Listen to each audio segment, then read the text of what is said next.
Bonjour, je vais vous présenter la pastille numéro 2 du mode Explore.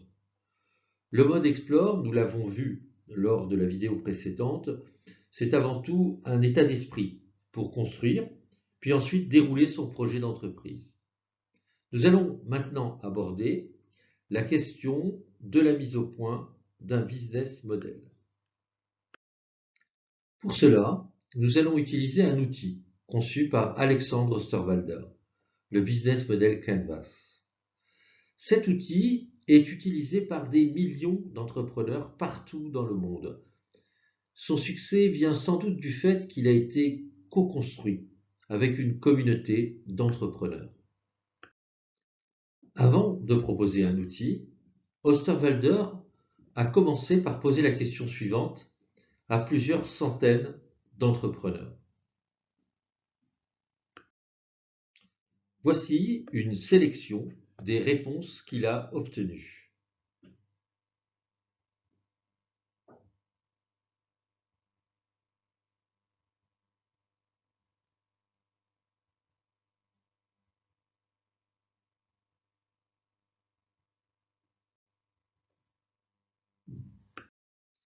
À partir de là, il a construit avec eux cette matrice à 9 cases qui donne sur une page une vision d'ensemble et systémique d'un business model.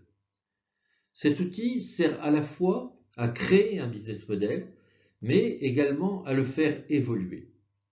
Regardons à présent de quoi cette matrice est composée.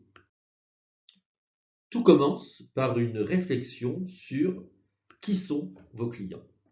C'est essentiel de commencer par cela si on veut réussir à construire quelque chose qui tient la route. Alors il peut y avoir plusieurs catégories de clients avec des besoins différents. Si par exemple on construit une plateforme de mise en relation entre petits producteurs de fruits et légumes et des consommateurs en milieu urbain, eh bien il faut se mettre à la place des producteurs, puis à la place des consommateurs, se demander ce qu'ils essaient d'accomplir, de quoi ils ont besoin, en oubliant ce que vous voulez leur vendre. Vous verrez que si vous faites sérieusement ce travail, il est fort probable que cela fera évoluer ce que vous voulez leur proposer. À partir de là, vous pouvez travailler sur votre offre de produits ou de services. Et bien garder à l'esprit que vous devez à chaque fois démontrer en quoi cela crée de la valeur chez le client. Quel problème identifié sur la case client vous contribuez à résoudre. C'est un bon départ. Mais cela ne suffit pas pour mettre en œuvre votre activité.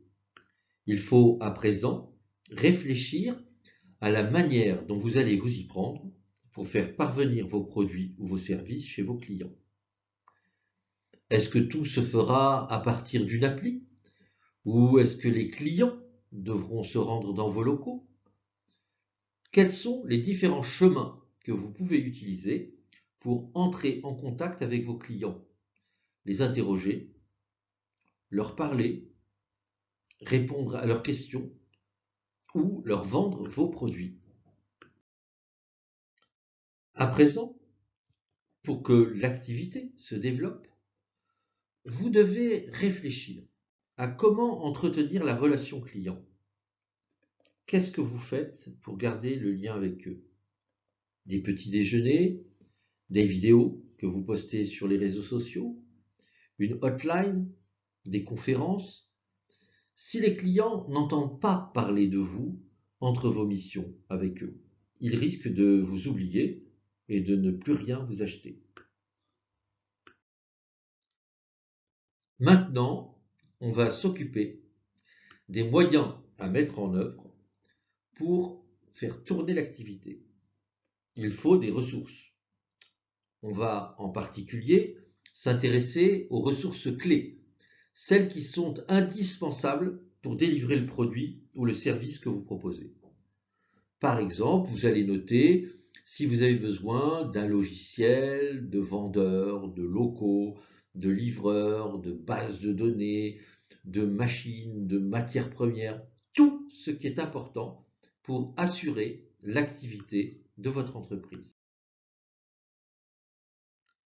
Et comment allez-vous vous organiser? Sur quoi vous devez mettre du temps et de l'argent pour vous assurer que tout se passe bien? Et je ne parle pas uniquement de l'activité consistant à délivrer vos produits ou vos prestations. Dans certaines entreprises, d'autres activités sont aussi essentielles. Par exemple, pour une entreprise de formation, les dispositions légales que vous devez respecter sont à surveiller comme le lait sur le feu. Pour une entreprise de logistique, ce sera le planning des équipes. Pour une autre, ce sera la maintenance de son matériel. Il manque encore une chose essentielle pour faire un bon business, les partenaires. Rares sont les entreprises qui réussissent sans partenaires, pour mutualiser des moyens, pour s'assurer de l'exclusivité d'une ressource, d'une autorisation, d'un savoir-faire, ou partager des renseignements sur des clients. Attention, pour qu'un partenariat dure, il faut que chacun y trouve un intérêt réel. On va maintenant se préoccuper des revenus que génère l'activité. Pour cela, un petit coup d'œil sur la proposition de valeur est nécessaire. Allez-vous proposer des abonnements, des paiements à l'usage? Allez-vous toucher des commissions? Certaines prestations seront-elles gratuites? Pouvez-vous chiffrer les revenus potentiels de votre activité en fonction du nombre de clients que vous comptez atteindre? Enfin, vous allez vous préoccuper des coûts. Revisitez toutes les cases que vous avez remplies. Pour chaque chose, demandez-vous combien ça coûte. Essayez de déterminer le budget nécessaire pour tel ou tel niveau d'activité. Assurez-vous qu'à partir d'un certain seuil d'activité, vous devenez rentable. Pour résumer, le Business Model Canvas est divisé en 3 parties. La première partie est destinée à tester la désirabilité de votre business model. La deuxième partie est destinée à tester la faisabilité de ce business model. Et la troisième partie sert à s'assurer de la viabilité. Et bien entendu, chaque case est en relation avec toutes les autres cases du système. À présent, je vais prendre un exemple en total décalage avec la période de confinement actuelle, le business model de Ryanair.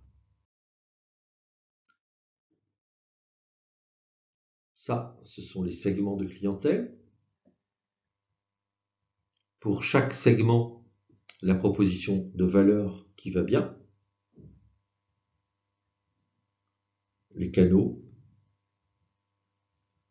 la relation client, les ressources clés, les activités clés, les partenaires clés, les flux de revenus et la structure de coûts.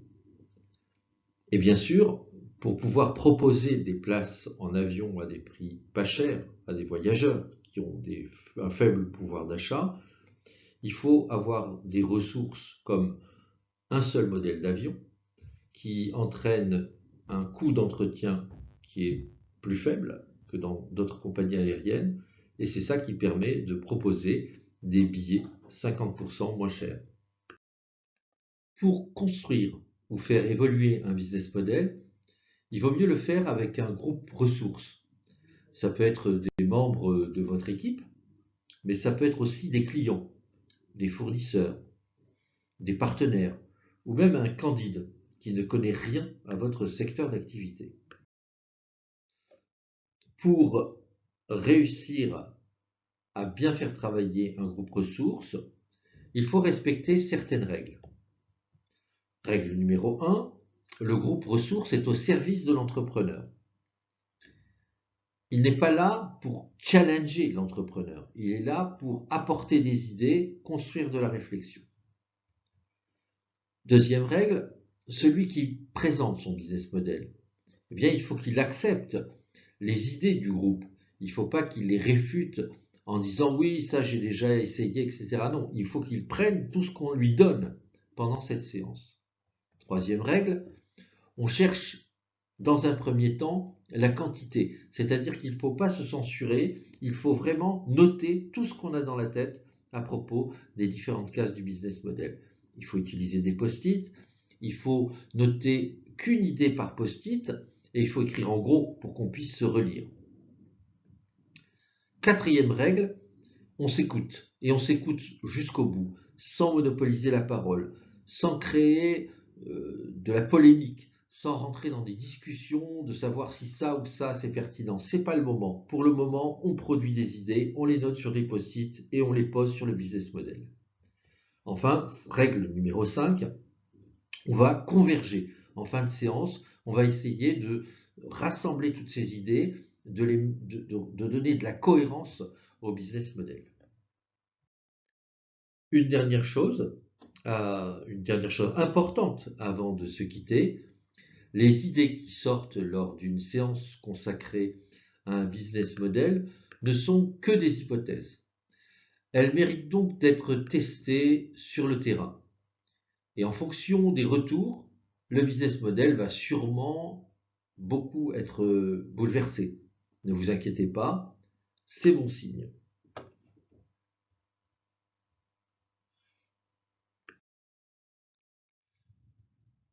Vous pouvez travailler un business model collectivement en ligne.